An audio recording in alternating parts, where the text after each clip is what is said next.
Betel Indonesia dirintis tahun 1998. Cara pertama kami memulai pelayanan ini adalah menjangkau anak-anak usia sekolah dasar. Berawal dari kegiatan memberi les gratis kepada anak-anak tingkat SD dari kelas 1 sampai kelas 6. Ini memakan waktu berbulan-bulan. Nah, dalam kegiatan memberi les ini atau dalam kegiatan pemberian les pelajaran gratis tadi, kami juga mulai mengarahkan anak-anak ke soal spiritual atau soal rohani dengan pulang tapi pasti mengajarkan mereka nyanyi lagu-lagu rohani Kristen, kemudian mulai mengarahkan mereka untuk bersedia mengikuti ibadah anak-anak sekali seminggu di rumah yang sekarang jadi GBI Horsoso. Selain dari yang tadi saya paparkan, kami juga mulai melakukan atau mengadakan penginjilan pribadi face to face, secara ketemu langsung muka dengan muka. Karena prinsip pelayanan saya membuka gereja baru, tidak mau memulai atau merayu orang-orang yang sudah bergereja.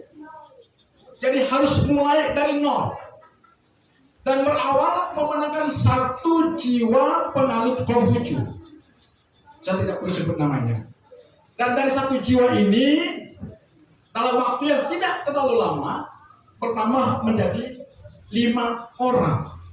Dan dari 5 orang inilah maka kami mengadakan ibadah perdana, dan ibadah perdana kami adakan pada akhir Agustus 98 atau minggu akhir Agustus 1998. Setelah itu kami memilih bergabung dengan gereja GBI Betani. Jadi GBI Horsoso yang sekarang kita kenal, dulunya di awal perintisannya dikenal dengan nama GBI Betani Soso cabang Betani Jakarta di bawah binaan Pendeta Insinyur Niko Nyoto Raharjo, yaitu di bawah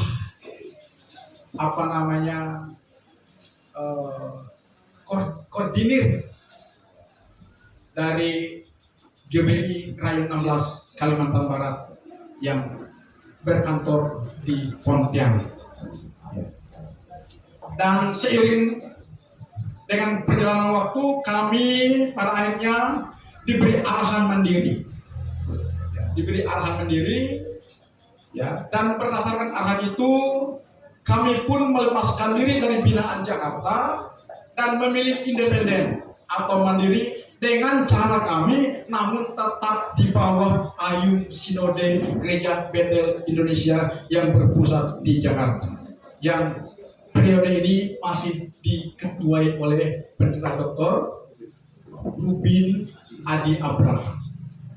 Gereja kami yang dulu bernama GBI Betani Soso sekarang berubah nama menjadi Gereja Betel Indonesia Horsoso.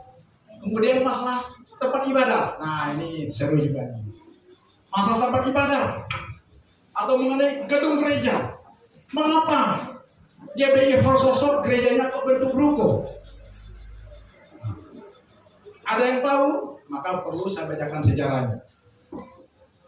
Dan perlu saya jelaskan di sini.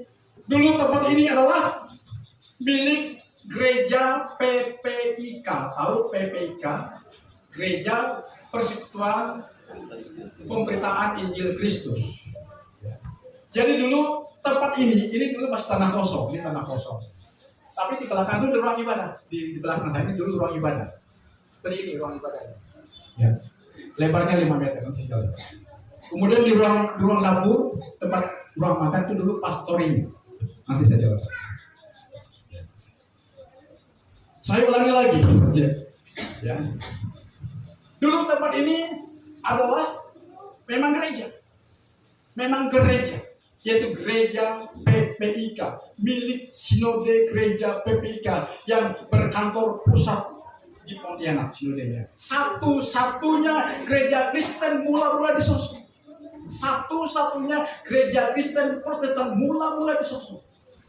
Jadi kalau mau jujur sama katakan bahwa gereja yang ada di Sosok semua lahir dari gereja ini. Lahir dari gereja ini. Apakah dia gereja di Pondri, apakah dia gereja di Bibi, dan yang lain. Lahir dari gereja ini. Kemudian bangunannya sangat sederhana. Dulunya gereja ini baru sangat sederhana. Dindingnya dan lantainya dari papan, kasau dan gelagarnya, kata orang, gelagar bawahnya, ya, itu dari kayu jonget. Ya, kasaunya jonget, apa namanya? Gelagarnya juga dari jonget. Ya, atapnya seng, namun puji Tuhan waktu itu sudah ada listrik dan PDAM-nya. Ya, ada listrik dan PDAM-nya. Luas bangunannya kala itu ruang ibadah lebarnya 5 meter, panjang ke belakang 10 meter. Pastorinya, tempat tinggal pendetanya, lebarnya 6 meter, panjangnya 7 meter. Ada 2 kamar tidur, 1 ruang tamu, ruang makan, dapur, tempat cuci piring, plus toilet.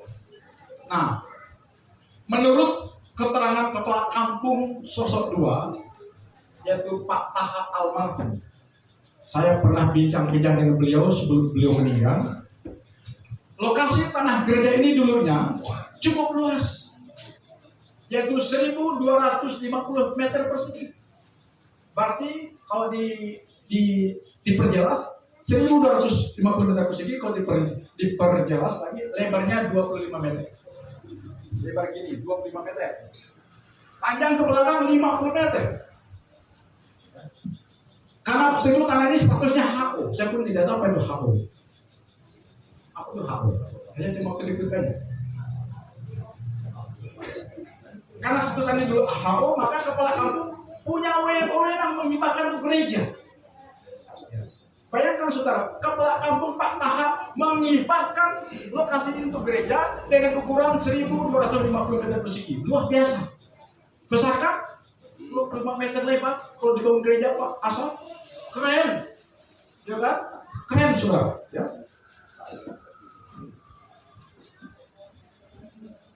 Tapi singkat cerita, tidak tahu bagaimana caranya oleh Pak almarhum Kuntario, maka tanah tersebut beralih hak penguasaannya menjadi milik beliau. Lalu tidak tahu gimana kisahnya, tiba-tiba gereja PPIK yang seluas 1.250 meter persegi tadi ngerucut menjadi 6 kali 12 meter. Bayangkan saudara, ada apa denganmu? Ya. Nah, saya percaya pasti ada serangan di balik meja. Ya.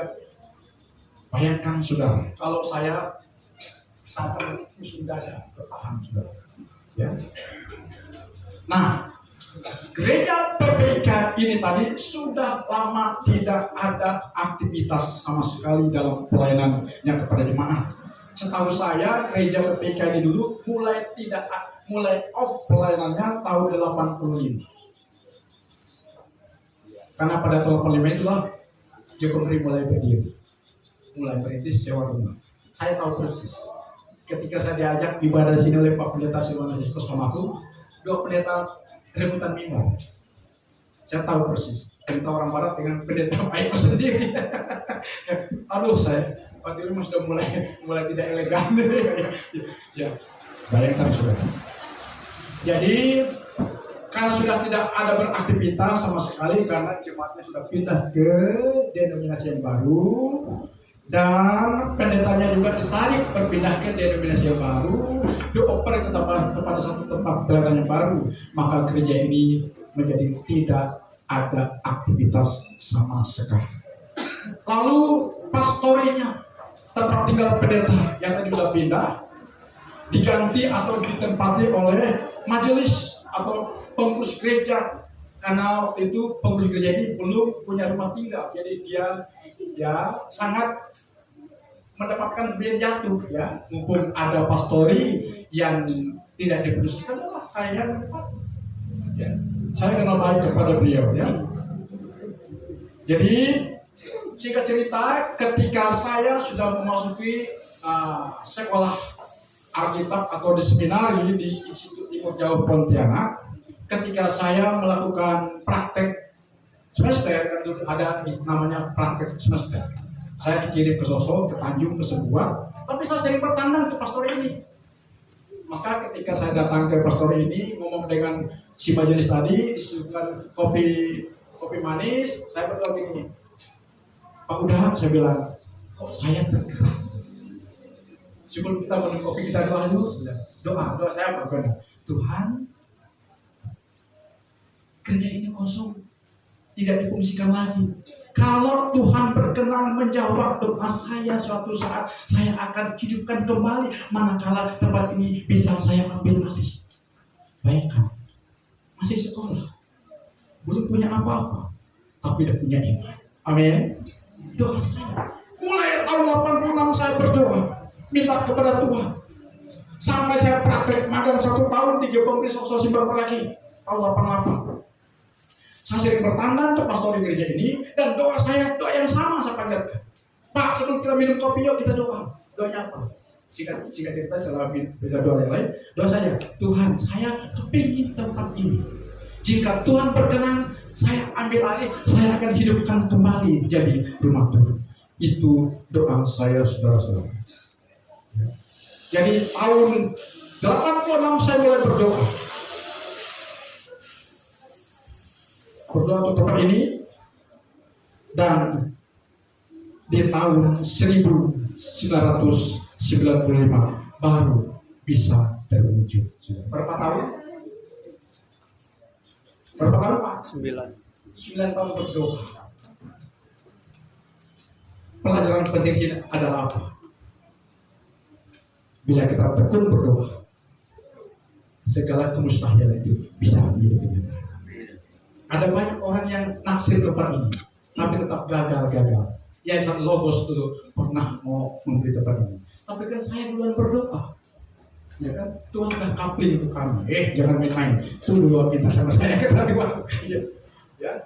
Jadi tahun 86 mulai berdoa, dijawab Tuhan. Tahun 95, sekalipun kami harus berkorban dengan menjual rumah tempat tinggal kami yang ada di depan Bintang Sosok, cukup strategis. Itu kami jual demi mendapatkan tempat ini.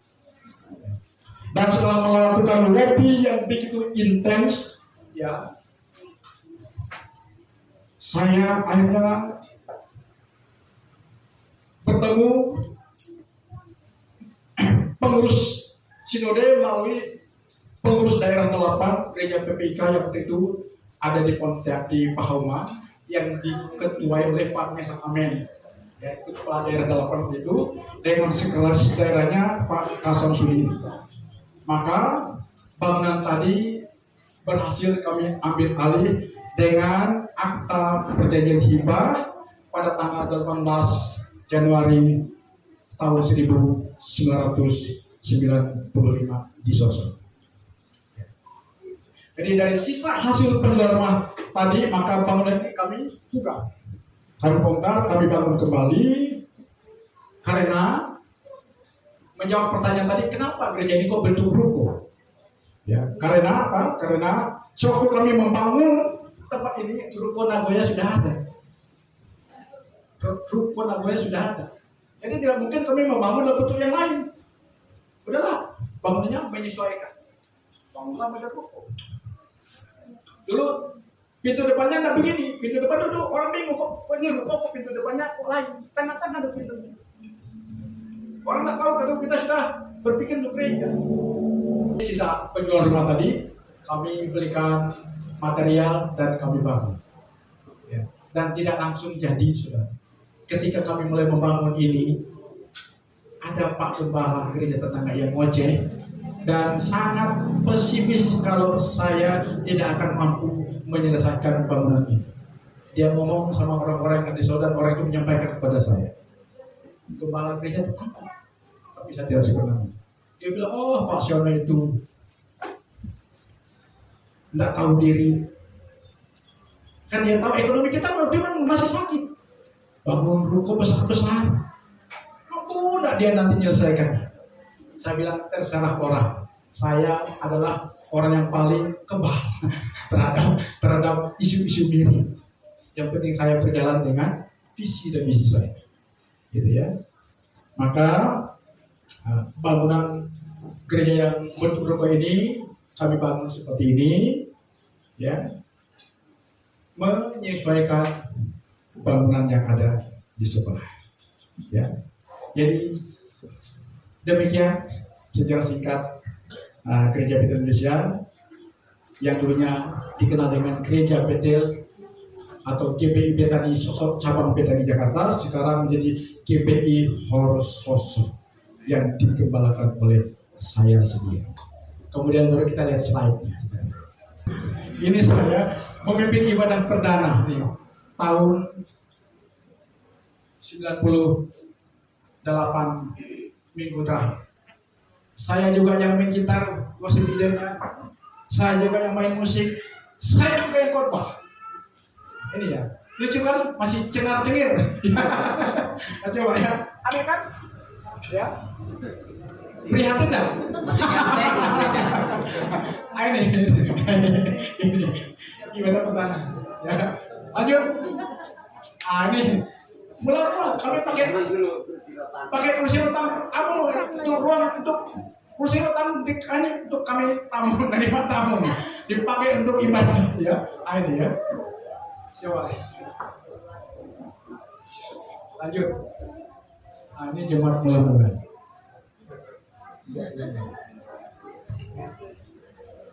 Lanjut. Idris. Lanjut. Nanti ada istrinya Pak Hendri di sini. Ini sekolah minggu mula-mula. Setelah les ya, setelah les gratis. Meledak memang. Namanya gratis. Ini baptisan perdana. Baptisan perdana pada tanggal 9 Agustus 98. Yang baptisnya bukan saya, tapi Ketua Rayon, Pak Pendeta Muda Agus Lewat.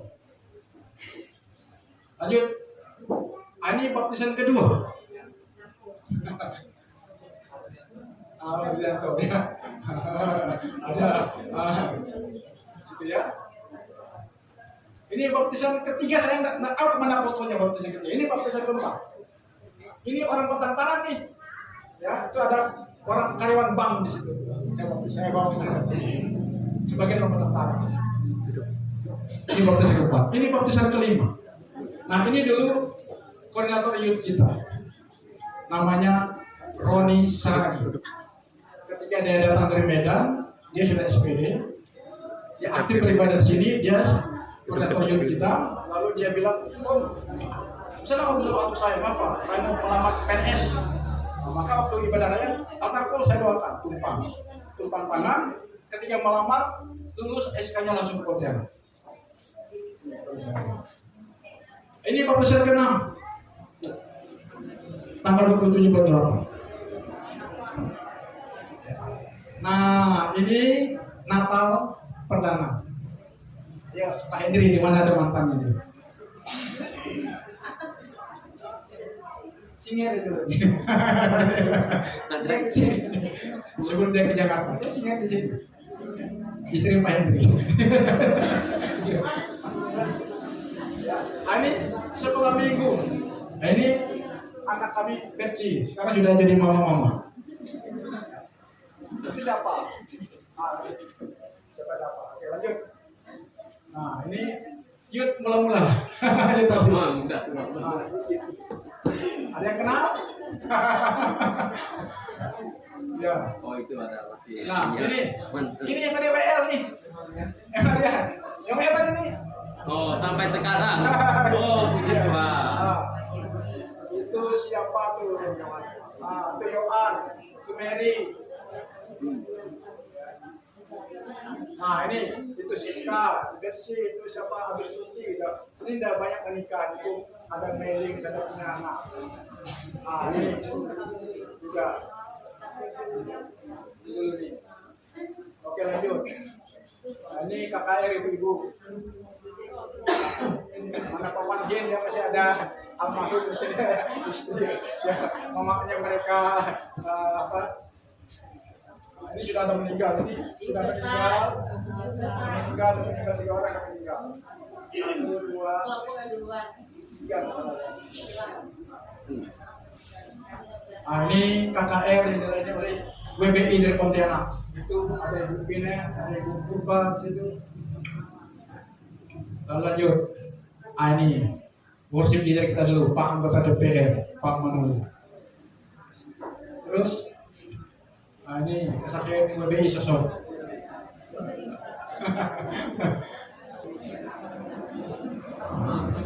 Ingat? Oke, lanjut. Nah, ini ibadah sendiri yang macan, ibadah padang. Oke, lanjut. Nah, ibadah padang. Tadi di macan. Hari sekolah minggu. Lanjut. Ini siapa nih? Siapa nih? Siapa nih? Pak Guru. Aduh. Baptis diri yang macan. Tahun 2006. Nah,